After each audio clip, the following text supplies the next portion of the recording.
অনেক দিন পর দুই বান্ধবী মিলে বিকালবেলাটা একটু বেরিয়ে পড়লাম। গিয়েছিলাম হাবড়াতে।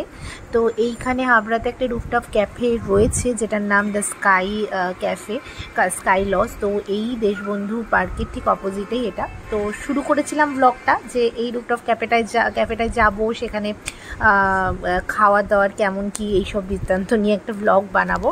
খুব এক্সাইটেড ছিলাম, দুজনে মিলে এখানে গিয়ে গল্প গুজব করবো, খাবো দাবো, দিনটা ভালো করে, বিকেলের সময়টা ভালো কাটাবো, সেই মনে করে ব্লগটা তো শুরু করেছিলাম। বাট ভিতরে গিয়ে পরিস্থিতিটা অন্য দেখলাম। ভিতরের পরিবেশ ভীষণ রকমের খারাপ মানে ভীষণই রকমের খারাপ লেগেছে। আমরা গিয়ে দেখলাম মানে একদল ছেলেরা বসে আছে, তাদের আর কি বসার ভঙ্গিমা থেকে শুরু করে কথাবার্তার ধরন খুবই বাজে ছিল, এবং মানে ভীষণ রকমের ওখানে সবাই স্মোক করছিল। তো সেই পরিবেশে বসা আর পসিবল হলো না। তো সেই জন্য আমরা সাথে সাথে সেখান থেকে বেরিয়ে চলে আসলাম।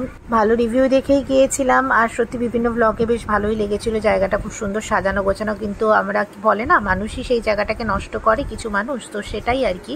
তো মনে হলো আমাদের সেরকমই পরিবেশটা সৃষ্টি করে দিয়েছে, যার জন্য ওখান থেকে বেরিয়ে আসতে বাধ্য হলাম। এবং ওখানে কোনো রকম ছবি ভিডিও আর আমরা তুলিনি, মানে ইচ্ছে আর কি জাগেনি। তো সেই জন্য আমরা সাথে সাথে সেখান থেকে বেরিয়ে চলে আসলাম এই রেস্টুরেন্টটাতে। এটা হচ্ছে এপার বাংলা।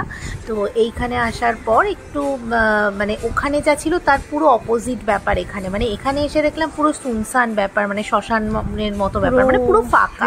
তো যাই হোক, ফাঁকা হোক আর যাই হোক, একটু আরামসে বসে গল্প করার মতো জায়গা পেলেই হলো, আর একটু খাওয়া দাওয়া নিয়ে হলো কথা। আবার এসে মানে ওখানে এত বেশি আলতু ফালতু লোকজন ভর্তি, আর এখানে কোনো লোকই নেই। এই জায়গাটা হাবড়ার ওই স্টাফ কোয়ার্টার মোড় পেট্রোল পাম্পের ঠিক পাশেই এই এপার বাংলা রেস্টুরেন্টটা রয়েছে। জানি না এপার বাংলা রেস্টুরেন্টের নামকরণের কারণ কি, মানে বাঙালি আনার বিষয়টাকে তুলে ধরতে চেয়েছেন হয়তো, বাট আমি এখানে সেরকম কিছু বিশেষত্ব খুঁজে পেলাম না। যাই হোক, জিনিসপত্রের দাম যদি বলি অনেকটাই এক্সপেন্সিভ। মানে এইখানকার মানে হাবড়া অনুযায়ী, হাবড়া, গোবরডাঙ্গা, চাঁদপাড়া, বারাসাত, এই জায়গাগুলোর যেরকম রেঞ্জ থাকে খাবার দাবারের, সেই তুলনায় এখানের খাবার দাবারের দামটা একটু বেশি বলে আমার মনে হয়েছে। আমি যদি একদম প্রপার কলকাতার দিকের ডিশগুলোর সঙ্গে তুলনা করি, তাহলে সেই তুলনায় অবশ্যই এখানে কম আছে। কিন্তু হ্যাঁ, এইখানকার এরিয়ার মধ্যে যেরকম দাম রাখা হয় সেই জায়গা ধরে আমি এই কথাটা বললাম। তো যাই হোক, আমাদের খাবার ইতিমধ্যেই চলে এসেছে। আজকে আর আমরা বেশি কিছু অর্ডার করিনি, কেবলমাত্র এই মোমোই অর্ডার করেছিলাম। আসলে মানে মুডটা অফ হয়ে গেলে তখন আর কিছু ইচ্ছে থাকে না অর্ডার করার।